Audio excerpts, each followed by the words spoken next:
दोस्तों, मैं यहाँ लाल किला बनाने आया हूँ। मैं आपको दिखाऊंगा लाल किला कैसे बना। तो वीडियो को पूरा देखें और चैनल को सब्सक्राइब कर लीजिए। वक्त इस दुनिया का सबसे बड़ा और सबसे क्रूर किस्सा गो है। यह अपनी आंखों से साम्राज्यों को बनते, संवरते और फिर खाक में मिलते हुए देखता है। अगर दिल्ली की जमीन पर खड़े होकर वक्त से पूछा जाए कि उसने इस शहर का सबसे सुनहरा और सबसे खौफनाक दौर कहां देखा है, तो उसकी उंगली लाल बलुआ पत्थर से बनी एक विशाल और भव्य इमारत की तरफ उठेगी, जिसे आज की दुनिया लाल किला के नाम से जानती है। लेकिन क्या आप जानते हैं कि जिस इमारत को हम लाल किला कहते हैं, उसका यह नाम कभी था ही नहीं। यह नाम तो बहुत बाद में अंग्रेजों की देन है, जिन्होंने इसकी लाल दीवारों को देखकर इसे यह नाम कहना शुरू कर दिया। इसका असली नाम तो किला ए मुबारक था, जिसका मतलब होता है एक भाग्यशाली या पवित्र किला। और इसकी कहानी शुरू होती है एक ऐसे बादशाह के ख्वाब से जिसे पत्थरों में जान फूंकने का शौक था। मुगल बादशाह शाहजहां। बात 1630 के दशक की है। मुगल साम्राज्य की राजधानी उस वक्त आगरा हुआ करती थी। आगरा शहर अपनी तंग गलियों, बढ़ती आबादी और गर्मियों में झुलसा देने वाली गर्मी से परेशान था। शाहजहां, जो अपनी कला और वास्तुकला के प्रेम के लिए जाने जाते थे, उनका मन आगरा से भर चुका था। उन्हें एक ऐसे शहर की तलाश थी जहां वो अपने सपनों की दुनिया बसा सकें। और फिर उनकी नजर गई यमुना के किनारे बसी एक पुरानी जमीन पर, दिल्ली। शाहजहां ने तय किया कि मुगलों का तख्त अब आगरा से दिल्ली जाएगा। 1638 में उन्होंने दिल्ली में एक नया शहर बसाने का हुक्म दिया, जिसे नाम दिया गया शाहजहानाबाद, जिसे आज हम पुरानी दिल्ली कहते हैं। और इसी शहर के बिल्कुल बीचों बीच यमुना नदी के ठीक किनारे नींव रखी गई दुनिया के सबसे आलीशान किले की, किला ए मुबारक की। इस किले को बनाने में पूरे 10 साल का वक्त लगा। उस्ताद अहमद लाहौरी, जिन्होंने ताजमहल का खाका तैयार किया था, उन्हीं के हाथों इस किले का नक्शा भी खींचा गया। 1648 में जब यह किला पूरी तरह से बनकर तैयार हुआ, तब शाहजहां दिल्ली में नहीं बल्कि अफगानिस्तान के काबुल में थे। जैसे ही उन्हें यह पैगाम मिला कि उनका सपनों का किला तैयार है, वो बिना कोई वक्त गवाए दिल्ली की तरफ चल पड़े। इस भव्य किले की बनावट में जो सबसे खास चीज थी, वो थे इसके दरवाजे। लाल किले के 2 सबसे मुख्य प्रवेश द्वार हैं, दिल्ली दरवाजा और लाहौरी दरवाजा। दिल्ली दरवाजा वह द्वार था जहां से निकलकर शाहजहां अक्सर जुमे की नमाज अदा करने जामा मस्जिद जाया करते थे। लेकिन किले का सबसे अहम और शाही दरवाजा था लाहौरी दरवाजा। इसका नाम लाहौरी इसलिए पड़ा क्योंकि इसका मुंह लाहौर शहर की तरफ खुलता था। मुगलों के द्वार में आगरा, दिल्ली और लाहौर, ये तीनों शहर सत्ता के सबसे बड़े केंद्र थे। लेकिन आज जब आप लाहौरी दरवाजे को चांदनी चौक की तरफ से देखते हैं, तो आपको दरवाजा सीधा नजर नहीं आता, बल्कि उसके आगे एक बड़ी सी दीवार नजर आती है। यह दीवार शाहजहां ने नहीं बनवाई थी, इसे बनवाया था उनके बेटे और मुगल बादशाह औरंगजेब ने। औरंगजेब को लगता था कि लाहौरी दरवाजे से बाहर खड़े होकर कोई भी आसानी से किले के अंदर की हलचल, यहाँ तक कि दीवान ए आम को देख सकता है। किले की सुरक्षा को बढ़ाने के लिए उसने दरवाजे के ठीक आगे एक घुमावदार दीवार खड़ी कर दी। उस वक्त शाहजहां अपने ही बेटे औरंगजेब द्वारा आगरा के किले में कैद थे। जब उन्हें पता चला कि औरंगजेब ने लाहौरी दरवाजे के आगे दीवार खड़ी कर दी है, तो उन्होंने भारी मन से औरंगजेब को एक खत लिखा था। उस खत में शाहजहां के अल्फाज कुछ यूं थे: बेटे, तुमने यह दीवार खड़ी करके किले को सुरक्षित नहीं किया है, बल्कि तुमने किले रूपी दुल्हन के चेहरे पर घूंघट डाल दिया है। इसी वजह से इतिहास में इस दीवार को घूंघट वाली दीवार भी कहा जाता है। विडंबना देखिए, जिस दीवार को एक मुगल बादशाह ने सुरक्षा के लिए बनवाया था, उसी दीवार की प्राचीर से आजादी के बाद 15 अगस्त 1947 को आजाद भारत के पहले प्रधानमंत्री पंडित जवाहरलाल नेहरू ने पहली बार तिरंगा फहराया था। जैसे ही आप लाहौरी दरवाजे से किले के अंदर कदम रखते हैं, आपके सामने मुगलों का एक अलग ही संसार खुल जाता है। अंदर जाते ही जो सबसे पहली जगह आती है, वह है छत्ता बाजार, जिसे मीना बाजार भी कहा जाता है। शाहजहां ने यह बाजार खास तौर पर अपनी बेगमों और शाही परिवार की औरतों के लिए बनवाया था। अरब, फारस और तुर्की से बड़े बड़े व्यापारी यहाँ रेशम, कीमती पत्थर, इत्र और जेवरात लेकर आते थे। यह छत से ढका हुआ एक ऐसा अद्भुत बाजार था जो आज भी 350 सालों बाद अपनी उसी जगह पर मौजूद है, जहां आज सैलानी अपनी यादों के लिए सामान खरीदते हैं। छत्ता बाजार की रंगीनियों को पार करते ही आप एक खुली जगह पर आते हैं और आपके सामने खड़ी होती है एक और शानदार लाल इमारत, नौबत खाना। नौबत खाना यानी वो जगह जहां शाही शहनाई और नगाड़े बजते थे। दिन में 5 बार यहाँ अलग अलग धुनों में नौबत बजाई जाती थी, जो शहर के लोगों को वक्त का अंदाजा देती थी। जब भी कोई बड़ा शाही मेहमान या खुद बादशाह किले में आते थे, तो इसी नौबत खाने से नगाड़ों की गूंज पूरी दिल्ली में यह ऐलान कर देती थी कि शहंशाह तशरीफ ला रहे हैं। यह वही नौबत खाना है जहां बाद के मुगल काल में सत्ता के खूनी खेल खेले गए और जहां बादशाह जहांदार शाह और फर्रुखसियर का कत्ल किया गया था। नौबत खाने की खूनी और संगीतमय दहलीज को पार करते ही आपके सामने एक विशाल और खुला हुआ प्रांगण आता है। यह वह जगह है जहां मुगल सल्तनत की आवाज गूंजा करती थी। लाल बलुआ पत्थर के भव्य और नक्काशीदार खंभों पर टिका यह मंडप दीवान-ए-आम कहलाता है। नाम से ही स्पष्ट है कि यह वह दरबार था जहां एक आम इंसान, एक फकीर या एक किसान भी अपने बादशाह के सामने अपनी फरियाद लेकर आ सकता था। दीवान-ए-आम के बिल्कुल बीचों बीच दीवार के साथ सटा हुआ संगमरमर से बना एक बेहद खूबसूरत और ऊंचा झरोखा सिंहासन है। जब शाहजहां या मुगले आजम यहाँ बैठते थे तो उन्हें पूरे दरबार का साफ नजारा दिखता था। इस भव्य सिंहासन को नशेमन ए जिल ए इलाही कहा जाता था, जिसका शाब्दिक अर्थ है धरती पर ईश्वर की परछाई का निवास। मुगल बादशाह खुद को खुदा का नुमाइंदा मानते थे और यह सिंहासन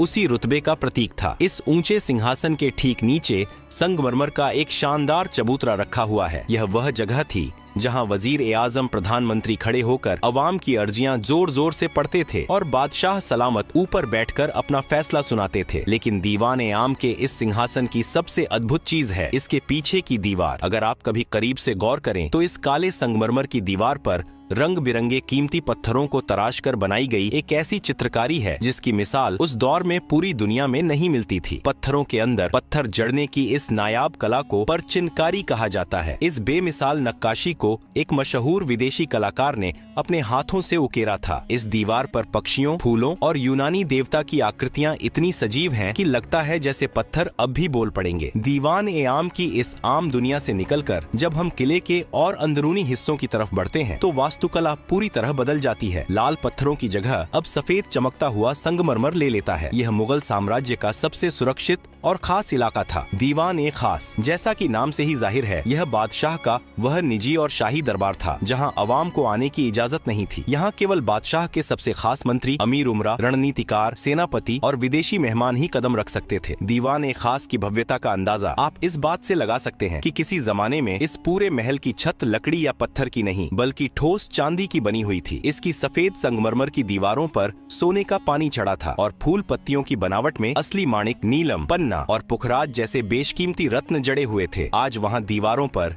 केवल वो खाली निशान और गड्ढे बचे हैं जिन्हें बाद में लुटेरों ने खुरच कर निकाल लिया था। इसी दीवान-ए-खास के बिल्कुल बीचों बीच रखा जाता था दुनिया का सबसे महंगा, सबसे आलीशान और सबसे चर्चित सिंहासन, तख्त-ए-ताऊस, जिसे दुनिया मयूर सिंहासन के नाम से जानती है। यह सिर्फ बैठने की जगह नहीं थी, यह मुगलों की अकूत दौलत का सबसे बड़ा सबूत था। शुद्ध सोने, चांदी और अनगिनत हीरे जवाहरात से बनी इस मसनद को बनाने में उस दौर में करोड़ों रुपए खर्च हुए थे। इस सिंहासन के ऊपरी हिस्से पर हीरे मोतियों से जड़े 2 मोर बने हुए थे और इसी तख्त-ए-ताऊस के ठीक बीच में जड़ा था मुगल सल्तनत का सबसे बड़ा गुरूर और दुनिया का सबसे नायाब हीरा, कोहिनूर। जब बादशाह शाहजहां अपने शाही लिबास में इस तख्त पर बैठते थे तो उनके मुकुट और सिंहासन की चमक से पूरा दीवान-ए-खास रोशन हो उठता था। लेकिन वक्त की सुइयां हमेशा एक सी नहीं रहती। जिस महल ने दौलत और शानो शौकत का चरम देखा था, उसने बर्बादी का वो खौफनाक मंजर भी देखा जिसकी कल्पना मुगलों ने ख्वाब में भी नहीं की थी। साल था 1739। ईरान का खूंखार बादशाह नादिर शाह मुगलों की कमजोरी और लाल किले की दौलत की महक सूंघता हुआ दिल्ली आ पहुंचा। उसने दिल्ली की सड़कों पर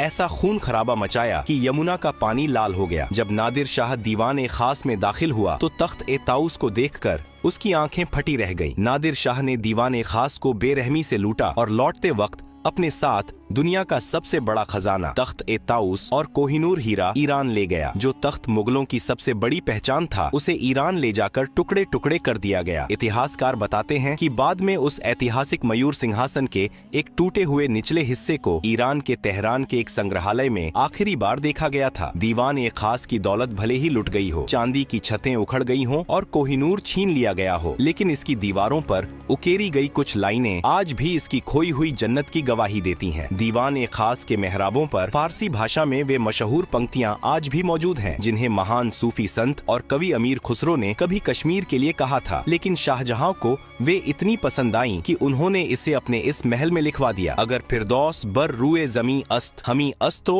हमी अस्तो हमी अस्त, अर्थात अगर इस धरती पर कहीं स्वर्ग है तो वो यही है और बस यही है। भले ही आज वो कोहिनूर जड़ा तख्त ना रहा हो, लेकिन जब आप उन सफेद संगमरमर के मेहराबों के बीच खड़े होकर इन लाइनों को पढ़ते हैं तो एक पल के लिए आप मुगलों के उस वैभवशाली दौर में पहुंच जाते हैं जहां सचमुच धरती का स्वर्ग इसी लाल किले के अंदर बसता था। दीवान ए खास की उस जन्नती और चकाचौंध से भरी दुनिया से जब हम लाल किले के और भी अंदरूनी और नितांत निजी हिस्सों की तरफ बढ़ते हैं तो वास्तुकला एक अलग ही रंग में रंग जाती है। इस्लामिक वास्तुकला में जन्नत का तस्वुर बिना बहते हुए पानी और बागीचों के अधूरा माना जाता है। शाहजहां जो बेहतरीन काम के मुरीद थे, उन्होंने अपनी इस दिल्ली की जन्नत में जान फूंकने के लिए एक ऐसी नहर का निर्माण करवाया जो लाल किले के महलों के ठीक बीचों बीच से होकर गुजरती थी। इसे नाम दिया गया नहर ए बहिश्त, यानी स्वर्ग की नहर। यह कोई आम पानी की नाली नहीं थी। यमुना नदी के पानी को एक खास तकनीक से लाल किले के अंदर लाया गया था। यह नहर ए बहिश्त संगमरमर से बने महलों के फर्श के बीच से खूबसूरत फव्वारों और फूलों की क्यारियों को चूमते हुए गुजरती थी। दिल्ली की झुलसा देने वाली गर्मियों में जब यह ठंडा पानी महलों के अंदर बहता था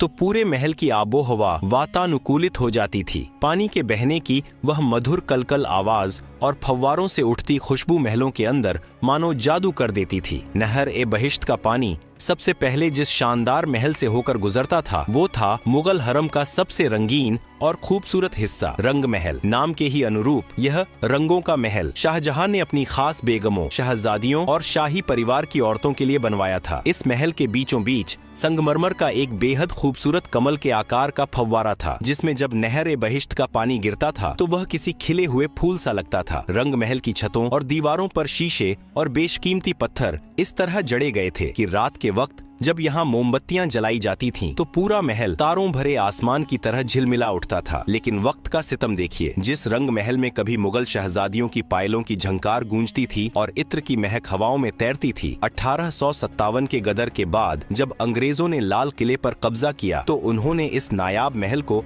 अपनी सेना की रसोई में तब्दील कर दिया। उन क्रूर सैनिकों ने दीवारों पर जड़े सारे कीमती पत्थर और शीशे खुरच कर निकाल लिए और उस जन्नती महल की दीवारों को धुएं से काला कर दिया। रंग महल के ठीक बगल में एक और शानदार इमारत खड़ी है जिसका नाम है मुमताज महल। शाहजहां ने इस महल का नाम अपनी सबसे महबूब बेगम मुमताज महल की याद में रखा था, जिनकी मौत इस किले के बनने से कई साल पहले ही हो चुकी थी। मुमताज महल भी शाही औरतों का ही निवास स्थान था। यहाँ की निजता इतनी सख्त थी कि मुगल बादशाह और कुछ खास शहजादों के अलावा परिंदा भी यहाँ पर नहीं मार सकता था। लेकिन इस महल की तकदीर में भी एक गहरा दर्द लिखा था। जिस महल को प्यार की निशानी के तौर पर बनाया गया था, अंग्रेजों ने उसे ही एक खौफनाक कारागार में बदल दिया था। आजादी की लड़ाई में न जाने कितने ही क्रांतिकारियों ने इन संगमरमर की दीवारों के पीछे बेड़ियां पहनी थीं। शाही औरतों के इन महलों के पास ही मुगल बादशाह का अपना सबसे निजी और खास महल था, जिसे खास महल कहा जाता था। यह शाहजहां का अपना निजी महल था, जिसके 3 मुख्य हिस्से थे। पहला था तस्बीह खाना, जहां बैठकर बादशाह अपने खुदा की इबादत करते थे, तस्बीह माला पढ़ते थे। दूसरा कमरा था ख्वाबगाह, यानी सपनों का घर, जो मुगल बादशाह का निजी शयन कक्ष था। और तीसरा हिस्सा था बड़ी बैठक, जहाँ बादशाह अपनी फुर्सत की घड़ियों में आराम फरमाते थे और अपने सबसे करीबियों के साथ वक्त बिताते थे। इमारतों की इन भूल भुलैया से निकलकर जब आप किले के उत्तरी हिस्से में जाते हैं तो वहाँ मुगलों का एक विशाल और जन्नत नशीं बागीचा हुआ करता था, जिसे हयात बख्श बाग कहा जाता था। फारसी में हयात बख्श का मतलब होता है जिंदगी देने वाला बाग। आज भले ही वहाँ सिर्फ घास के खाली मैदान बचे हैं, लेकिन एक दौर था जब यहाँ रंग बिरंगे और खुशबूदार फूलों के गलीचे बिछे रहते थे और बीच बीच में फव्वारे नाचते थे। इसी हयात बख्श बाग के दोनों सिरों पर 2 बिल्कुल एक जैसी दिखने वाली संगमरमर की इमारतें मंडप आमने सामने खड़ी हैं। लाल किले के पूरे इतिहास में इन 2 इमारतों का नाम सबसे अनोखा है। मुगल दौर में जहां हर इमारत का नाम फारसी भाषा में रखा गया था, जैसे दीवान ए आम, नौबत खाना, वहीं इन 2 इमारतों का नाम शुद्ध हिंदी या हिंदुस्तानी महीनों के नाम पर रखा गया, सावन और भादो। क्या आप जानते हैं कि इनका यह नाम क्यों पड़ा? मुगलों को बारिश के मौसम से बेइंतहा मोहब्बत थी। सावन और भादो मानसून के वो 2 महीने हैं जब भारत में झमाझम बारिश होती है। इन दोनों मंडपों के अंदर एक ऐसा जादुई जल प्रणाली बनाया गया था कि जब नहर का पानी छत से होकर नीचे गिरता था तो ऐसा लगता था मानो सावन और भादों की मूसलाधार बारिश हो रही हो। जब असली बारिश नहीं होती थी तब भी शाही परिवार के लोग सावन और भादों के मंडप में बैठकर कृत्रिम बारिश का लुत्फ उठाते हुए जन्नत का एहसास करते थे। सावन और भादों के उन हसीन और रोमानी मंडपों से जब हम आगे बढ़ते हैं तो लाल किले की दास्तान अपने सबसे दर्दनाक और आखिरी पड़ाव पर पहुंच जाती है। हयात बख्श बाग के ही पास पानी के एक छोटे से तालाब के बीचों बीच लाल बलुआ पत्थर से बना एक छोटा सा महल खड़ा है, जफर महल। यह कोई आम इमारत नहीं है, यह मुगल सल्तनत के बुझते हुए चिराग की आखिरी लौ थी। इस महल को मुगलों के आखिरी बादशाह बहादुर शाह जफर ने साल 1842 में बनवाया था। लाल किले के लगभग 200 सालों के निर्माण इतिहास में यह किसी भी मुगल बादशाह द्वारा बनवाई गई आखिरी इमारत थी। इसके बाद मुगलों के पास न तो इतना पैसा बचा था और न ही इतनी ताकत कि वो पत्थरों में अपनी दास्तान लिखवा सकें। किले के पिछले हिस्से में एक ऐसा रहस्यमयी और खुफिया दरवाजा भी मौजूद था जिसके बारे में बहुत कम लोग जानते हैं। इसे यमुना दरवाजा कहा जाता था। यह दरवाजा सीधा यमुना नदी की उफनती लहरों की तरफ खुलता था। इसी खुफिया दरवाजे से लगकर मुगल बादशाह की शाही और भव्य नाव खड़ी रहती थी। जब भी शहंशाह को दिल्ली की भीड़भाड़ से दूर आगरा या लाहौर के सफर पर निकलना होता था तो वो हाथी घोड़ों की बजाय इसी दरवाजे से अपनी शाही नाव पर सवार होकर पानी के रास्ते निकल जाया करते थे। लाल किले की विशाल प्राचीर से सटा हुआ ही एक और बेहद प्राचीन और खुरदुरा किला मौजूद है जिसे सलीमगढ़ का किला कहा जाता है। यह किला लाल किले से भी पुराना है। इसे शेर शाह सूरी के बेटे सलीम शाह सूरी ने 1546 में बनवाया था। मुगलों ने यमुना नदी के ऊपर एक पुल बनवाकर अपने लाल किले को इस पुराने सलीमगढ़ के किले से जोड़ दिया था। लेकिन वक्त का पहिया हमेशा मुगलों के हक में नहीं घूमा। 1857 की आजादी की पहली महान बगावत ने लाल किले की तकदीर और तस्वीर दोनों को हमेशा के लिए बदल कर रख दिया। जब अंग्रेजों ने आखिरकार दिल्ली और इस किले पर कब्जा किया तो उन्होंने इसकी मुगल रूह को ही छलनी कर दिया। लाल किले के अंदर एक बेहद खूबसूरत और तिलिस्मी बाग हुआ करता था, मेहताब बाग, जिसका मतलब होता है चांदनी रात का बागीचा। अंग्रेजों ने अपनी नफरत में इस हसीन बागीचे को बेरहमी से उजाड़ दिया। फूलों और फव्वारों की जगह उन्होंने अपनी फौज के रहने के लिए भद्दी लाल ईंटों वाली नीरस इमारतें खड़ी कर दी। इन इमारतों को सैनिक कक्ष कहा जाता है। आज जब आप लाल किले में मुगल वास्तुकला की बारीक और रेशमी नक्काशी के ठीक सामने अंग्रेजों की बनाई इन चौकोर अंग्रेजी वास्तुकला की इमारतों को देखते हैं तो दोनों के बीच का अंतर चीख चीख कर मुगलों के पतन और अंग्रेजों के जुल्म की गवाही देता है। अंग्रेजों ने लाल किले के लगभग 80% शाही महलों और बागीचों को नष्ट कर दिया था। लेकिन लाल किले के इतिहास का सबसे स्याह और रुला देने वाला दिन वह था जब इसी किले के अंदर, जहाँ कभी मुगल बादशाहों का एक इशारा पूरी दुनिया का कानून हुआ करता था, वहीं भारत के आखिरी बादशाह बहादुर शाह जफर को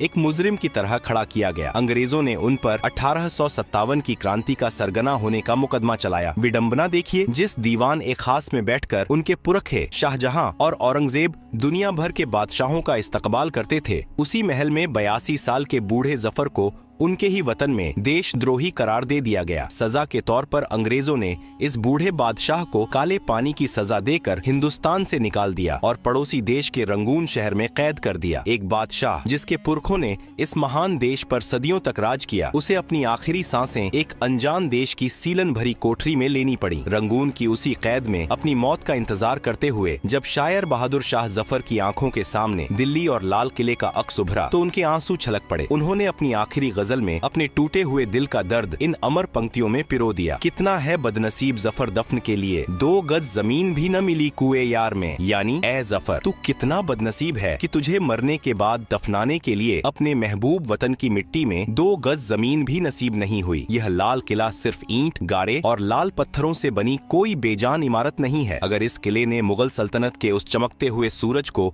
आसमान की बुलंदियों को छूते देखा है तो इसने उसी सूरज को अपनी ही आंखों के सामने बेबस होकर डूबते हुए भी देखा है। सत्ता के खूनी संघर्षों से लेकर नादिर शाह की लूट और आजादी की लड़ाई तक लाल किला न जाने कितने तूफानों का इकलौता और खामोश गवाह है। इसके इसी ऐतिहासिक और सांस्कृतिक महत्व को पूरी दुनिया के सामने झुककर सलाम करने के लिए साल 2007 में अंतर्राष्ट्रीय धरोहर संस्था ने इसे विश्व धरोहर स्थल घोषित कर दिया। आज जब हम 15 अगस्त को इस किले की प्राचीर पर आजाद भारत का तिरंगा शान से लहराते हुए देखते हैं तो उन लाल दीवारों में दफन इतिहास की अनगिनत कहानियां खामोशी से हमें देख रही होती हैं और मानो कह रही होती हैं, वक्त से बड़ा कोई शहंशाह नहीं होता।